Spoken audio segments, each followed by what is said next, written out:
जय हिंद जय भारत। दोस्तों, आज हम 12 मई 2021 का करंट अफेयर पढ़ेंगे। आज का मोटिवेशनल कोटेज, 1 मिनट में जिंदगी नहीं बदलती, लेकिन 1 मिनट में सोचकर लिया फैसला पूरी जिंदगी बदल देता है। दोस्तों, 1 मिनट में अगर आपने जो फैसला लिया और जो फैसला आपने लिया अगर वो सोच कर लिया, वो 1 मिनट में आपकी ज़िंदगी बदल सकती है और वही सोच आपकी ज़िंदगी बदल देता है। इसी के साथ में आज का क्वेश्चन नंबर 1, प्रतिवर्ष विश्व भर में अंतर्राष्ट्रीय नर्स दिवस कब मनाया जाता है? दोस्तों, प्रतिवर्ष अंतर्राष्ट्रीय नर्स दिवस जो है ये 12 मई को मनाया जाता है। ये दिवस नाइटिंगेल फ्लोरेंस नाइटिंगेल फ्लोरेंस इनके जन्मदिन के दिन मनाया जाता है। ये 12 मई 1974 से मनाना शुरू हो गया। 12 मई 1974 से मनाना शुरू हो गया। नाइटिंगेल फ्लोरेंस जो ये नर्स थी, इनका जन्म यूके में हुआ था। 12 मई 1820 को हुआ था और उन्हीं के जन्मदिन पे नर्स डे मनाया जाता है। वर्ल्ड वॉर के दौरान इन्होंने जो सैनिक थे, जो घायल सैनिक थे, उनकी जो सेवा की थी, उसी के उपलक्ष्य में इनके जन्मदिन पे नर्स डे मनाया जाता है। इन्हें लेडी विद द लैम्प उपाधि भी मिली है। लेडी विद द लैम्प उपाधि भी नाइटिंगेल फ्लोरेंस इन्हीं को मिली है। और अभी लेटेस्ट हुआ 8 मई को हम रेड क्रॉस डे मनाया जाता है। और पहला मेडिकल डिवाइस पार्क कहाँ पर खोला गया दोस्तों? पहला मेडिकल डिवाइस पार्क जो है केरला में खोला गया है। इसी के साथ में आगे चलते हैं। क्वेश्चन नंबर 2, हाल ही में चर्चा में रही ई संजीवनी ओपीडी को किसने विकसित किया है? दोस्तों, ई संजीवनी ओपीडी को सी डैक ने विकसित किया है। सी डैक का फुल फॉर्म है centre for development of advance computing, प्रगत संगणन विकास केंद्र इसे कहा जाता है। इसकी स्थापना दोस्तों 1988 में हुई थी। इसका जो हेडक्वार्टर दोस्तों वो है पुणे के अंदर। Param super computer series C DAC के द्वारा ही तैयार की गई थी।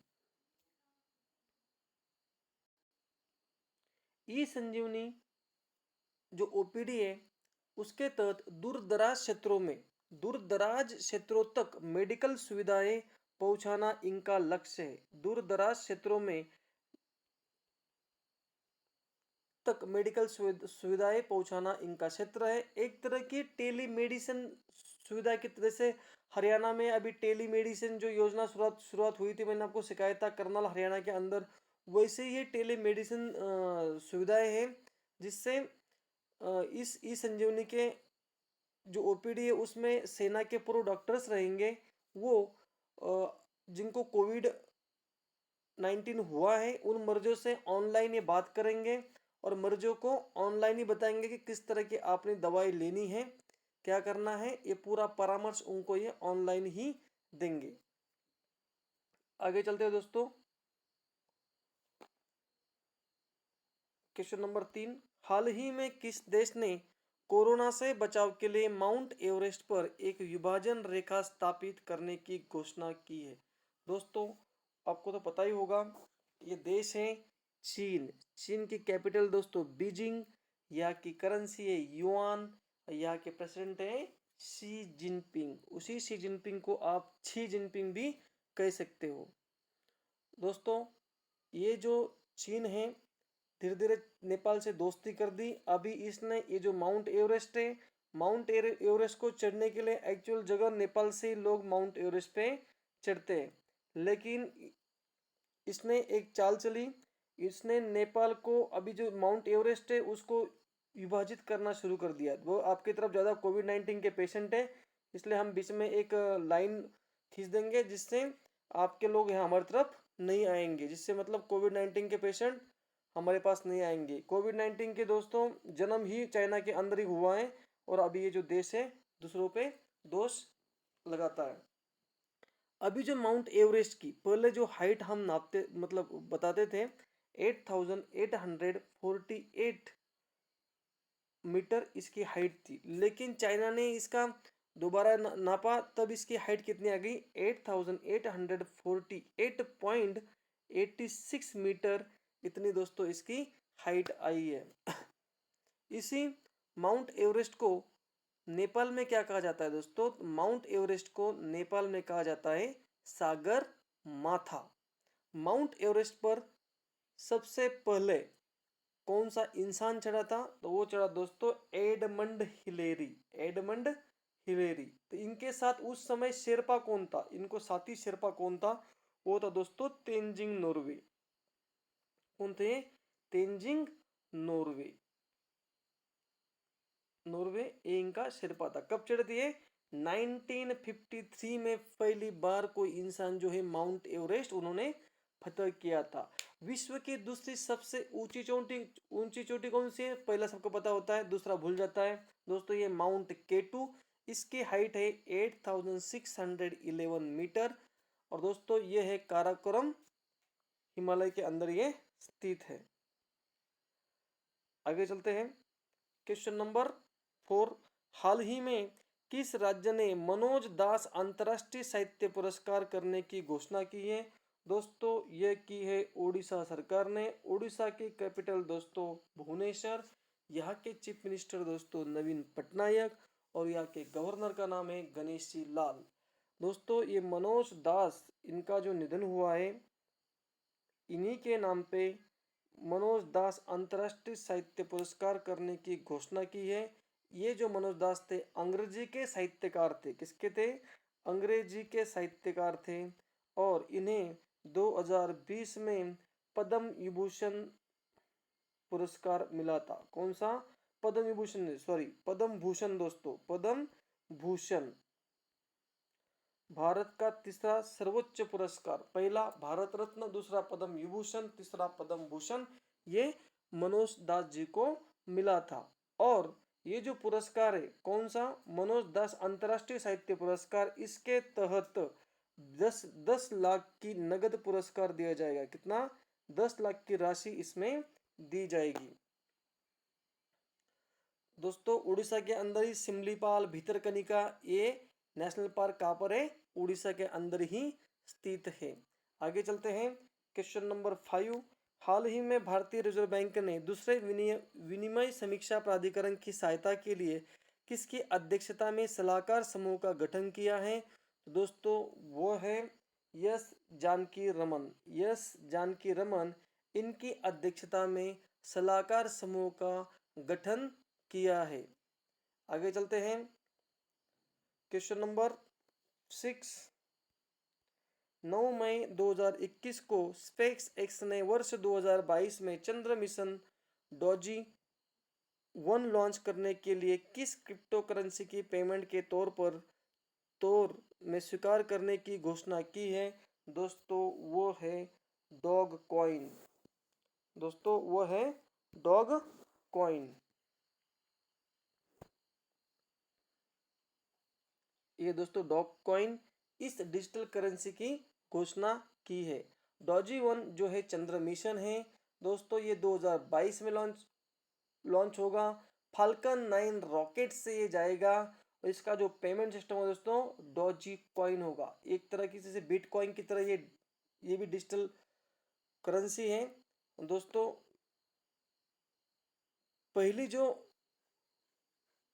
पहली बार कोई स्पेस मिशन के लिए किसी डिजिटल करेंसी का यूज कर रहे हैं, और वो करेंसी कौन सी है? डॉजी कॉइन करेंसी है।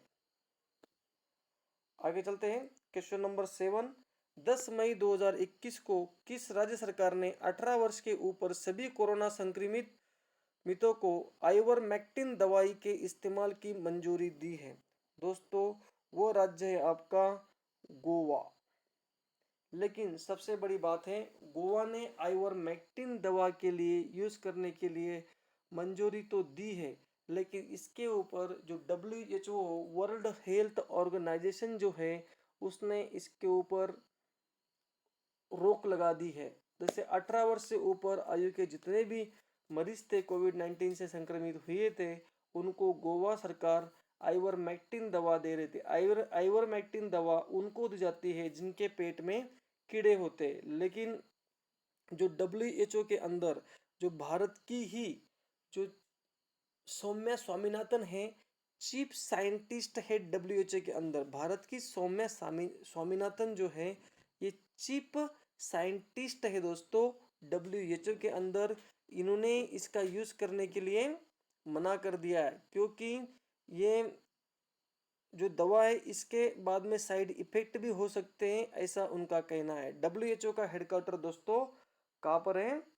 जिनेवा स्विट्जरलैंड के अंदर। इसके अध्यक्ष है डॉक्टर टेड्रोस, और इस 7 अप्रैल को हम विश्व स्वास्थ्य दिवस मनाते हैं, और इसी का गठन भी 7 अप्रैल 1948 को हुआ था, इसीलिए 7 अप्रैल को हम विश्व स्वास्थ्य दिवस मनाते हैं। WHO के CEO दोस्तों, WHO के CEO जो है वो है अनिल सोनी। कौन है?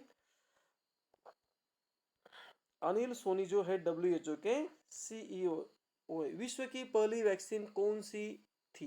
दोस्तों विश्व की सबसे पहली वैक्सीन थी चेचक। अभी इस साल पूरा वैक्सीन के नाम चल दोस्तों, इसलिए वैक्सीन आपको सबको पता होना चाहिए। तो WHO की पहली वैक्सीन कौन सी थी? सॉरी, WHO की नहीं, विश्व की पहली वैक्सीन कौन सी थी? चेचक। चेचक वैक्सीन की खोज किसने की थी? एडवर्ड जेनर ने। किसने की दोस्तों? एडवर्ड जेनर ने चेचक वैक्सीन की खोज की थी, और ये वैक्सीन किसके लिए काम आई थी? स्मॉल पॉक्स, जैसे उसको बोलते हैं देवी की जो बीमारी होती थी, जैसे मुंह पे ऊपर जो ब्लैक ब्लैक स्पॉट हो जाने, उसी को स्मॉल पॉक्स बोलते थे। उसकी जो वैक्सीन थी उसका नाम क्या था? चेचक वैक्सीन, और उसकी खोज की थी एडवर्ड जेनर। अभी भारत इस स्मॉल पॉक्स से भारत मुक्त हो चुका है। आगे चलते हैं दोस्तों, क्वेश्चन नंबर 8। हाल ही में भारतीय मूल के प्रथम व्यक्ति जिसने 15वां शेख जायद पुरस्कार जीता है, क्या दोस्तों? जीता है, उनका नाम है ताहिरा कुतुबुद्दीन। क्या नाम दोस्तों? ताहिरा कुतुबुद्दीन है। ये इन्हें शेख जायदे बुक पुरस्कार से सम्मानित किया गया है। शेख जायदे बुक पुरस्कार से सम्मानित किया गया है दोस्तों। और ये अरब का नोबेल पुरस्कार भी इसे कहा जाता है। अरब का नोबेल पुरस्कार किसे कहा जाता है? शेख जायदे बुक पुरस्कार। शेख जायदे बुक पुरस्कार इसे ही अरब का नोबेल पुरस्कार कहा जाता है, और ये मिला ताहिरा कुतुबुद्दीन को मिला है। इनका जन्म दोस्तों मुंबई में इनका जन्म हुआ था। भारतीय मूल की पहली व्यक्ति है जिन्हें ये पुरस्कार मिला हुआ है। इसके आगे और एक दो चीज बताता हूँ आपको मैं। जायदे अवार्ड किस देश का सर्वोच्च अवार्ड है दोस्तों? जायदे, देखो जायदे अवार्ड जो है ये यूएई का सर्वोच्च सम्मान पुरस्कार है, और इसे किसे दिया गया है दोस्तों? 2020 में इसे नरेंद्र मोदी जी को दिया गया है। हमारे भारत के प्राइम मिनिस्टर नरेंद्र मोदी जी को ये अवार्ड दिया गया है। मैथ का नोबेल अवार्ड किसे कहा जाता है? तो मैथ का नोबेल अवार्ड जो है एबल पुरस्कार किसे कहा जाता है? मैथ का जो नोबेल अवार्ड दोस्तों ये कौन सा है? एबल पुरस्कार किसे कहा जाता है? मैथ का नोबेल अवार्ड। एशिया का नोबेल अवार्ड किसे कहा जाता है दोस्तों? एशिया का नोबेल अवार्ड जो है ये कहा जाता है रेमन मैग्सेसे अवार्ड। इसे एशिया का नोबेल अवार्ड कहा जाता है। आगे चलते हैं, क्वेश्चन नंबर 9। हाल ही में किस देश ने कोरोना की सिंगल डोज वैक्सीन बनाने की कामयाबी हासिल कर ली है? दोस्तों सबके लिए बड़ी खुशखबरी है। जैसे अभी हम वैक्सीन लगा रहे थे, पहला डोज लग जाएगा, फिर दूसरा डोज लग जाएगा 3 महीने के अंदर, या फिर 40 दिन के बाद दूसरा डोज लग जाएगा। तो रूस ने उसके ऊपर भी हम सॉल्यूशन कर दिया है कि अभी सिंगल डोज के अंदर ही इस बीमारी का क्या हो जाएगा, इलाज हो जाएगा। और रूस ने दोस्तों सिंगल डोज वैक्सीन बनाई है, बनाने में कामयाबी हासिल कर दी है। और दोस्तों इसकी जो कीमत है, इसकी कीमत है खाली $10 इसकी कीमत है। तो कुल मिला के लगा लो, एक अगर डॉलर की कीमत 70-75 रुपए है तो भारत के अंदर ये 700-800 रुपए में दोस्तों ये उपलब्ध हो जाएगी। जुलाई तक हमारा लक्ष्य है, भारत का लक्ष्य है जुलाई तक हमारे पास 1 करोड़ ये जो है वैक्सीन आने के चांसेस है। सबसे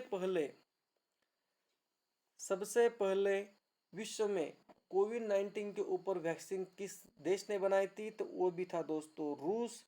वो वैक्सीन कौन सी थी, स्पुतनिक 5। उस वैक्सीन का नाम था दोस्तों स्पुतनिक 5, उस वैक्सीन का नाम था। और स्पुतनिक 5 दोस्तों डबल डोज देना था, इस वैक्सीन का डबल डोज देना था, लेकिन सिंगल डोज वाली आ रही है। इससे 80% कोविड के ऊपर 80% जो है इसका असर पेशेंट के ऊपर हो जाएगा। आगे चलते हैं। इसी में आपको पता होना चाहिए भारत के अंदर कौन कौन सी कोविड-19 के ऊपर वैक्सीन बनाई गई है। एक तो है दोस्तों 2DG, ये बनाई है DRDO ने। जैसे ग्लूकोज की पाउडर होती है, एक तरह की पाउडर है, पानी के अंदर इसको घुला के पिया जाएगा। दूसरे दोस्तों कोवैक्सीन जो है सीरम पुणे ने बनाई है इस वैक्सीन को। तीसरे दोस्तों कोविशील्ड है दोस्तों, इसको बनाई है भारत बायोटेक ने। किसने बनाई है, भारत बायोटेक ने दोस्तों कोविशील्ड को बनाया है। आगे चलते हैं, क्वेश्चन नंबर 10। अक्सर चर्चा में रहने वाला गाजा पट्टी स्थान किस देशों के मध्य स्थित है। दोस्तों बहुत इंपॉर्टेंट क्वेश्चन है। अभी हाल ही में जो इजराइल और बाकी पूरे अरब देश के सभी मुस्लिम कंट्री इकट्ठा होके जो इजराइल के ऊपर अभी जो अटैक कर रहे हैं, इसका एक्चुअली मेन कारण जो है आपको पता होगा, मक्का मदीना, ये जो मुस्लिम धर्म के जो इम्पोर्टेंट, सबसे पहले मक्का मस्जिद, फिर मदीना मस्जिद, और तीसरा होता है अल अस्का जो है दोस्तों ये है जेरूसलम में स्थित है। कहाँ पर दोस्तों, ये जेरूसलम में स्थित है। जेरूसलम, यहाँ पर ये अल अस्का मस्जिद है। यहाँ पर जो है ये यहाँ पर दोस्तों हमास एक आतंकी संगठन है, ऐसा इजराइल मानता है। हमास एक आतंकी संगठन है, ऐसा इजराइल मानता है। और इन आतंकी संगठनों ने ये अल अस्का जो मस्जिद है, इस मस्जिद के अंदर उन्होंने आक्रमण किया था, वहाँ पर छुप गए थे। तो इजराइल के जो सैनिक है उन्होंने उनके ऊपर वहाँ पे अटैक किया, और अटैक करके वहाँ पर इनको वहाँ पर मारा गया। उसके बाद जो है हमास ने 100-200 रॉकेट जो इजराइल पे अटैक कर दिया, बट इजराइल के सैनिकों ने उस रॉकेटों को हवा में ही उद्ध्वस्त कर दिया। उसके बाद जो है ये इजराइल ने कम से कम 1000 रॉकेट जो है आज की डेट में गाजा पट्टी, कहाँ पर जो है गाजा पट्टी पे अटैक कर दिया है। कम से कम 1000 रॉकेट से गाजा पट्टी पे अटैक कर दिया और गाजा पट्टी को बिल्कुल उद्ध्वस्त कर दिया है। और ये गाजा पट्टी स्थान दोस्तों जो है ये है मिस्र और इजराइल के बीच में पड़ता है गाजा पट्टी। एक्चुअली अभी जो इजराइल है, ये इजराइल पहले पूरा फिलिस्तीन था दोस्तों। क्या था, पूरा पहले फिलिस्तीन था। गाजा पट्टी दिखाता हूँ आपको। गाजा पट्टी दोस्तों यहाँ पर पड़ता है, ये वाला एरिया गाजा पट्टी पड़ता है, ये वाला एरिया गाजा पट्टी पड़ता है। यहाँ पर पड़ता है वेस्ट बैंक, यहाँ पर पड़ता है दोस्तों वेस्ट बैंक। अभी इतना ही फिलिस्तीन बचा हुआ है, ये गाजा पट्टी और ये क्या बोलते हैं यहाँ पर वेस्ट बैंक, इतना ही फिलिस्तीन बचा हुआ है। ये पूरा भाग जो दोस्तों इजराइल ने कब्जा कर लिया है इसके ऊपर। तो दोस्तों ये जो स्थान है गाजा पट्टी मिस्र और इजराइल के बीच में पड़ता है। इसी के साथ में आज का करंट अफेयर यहीं पे खत्म हो जाता है। डेली करंट अफेयर के लिए दोस्तों नीचे सब्सक्राइब बटन के ऊपर क्लिक करके इस चैनल को सब्सक्राइब करो, लाइक करो, अपने दोस्तों के साथ इस चैनल को शेयर कीजिए। जय हिंद, जय भारत, वंदे मातरम।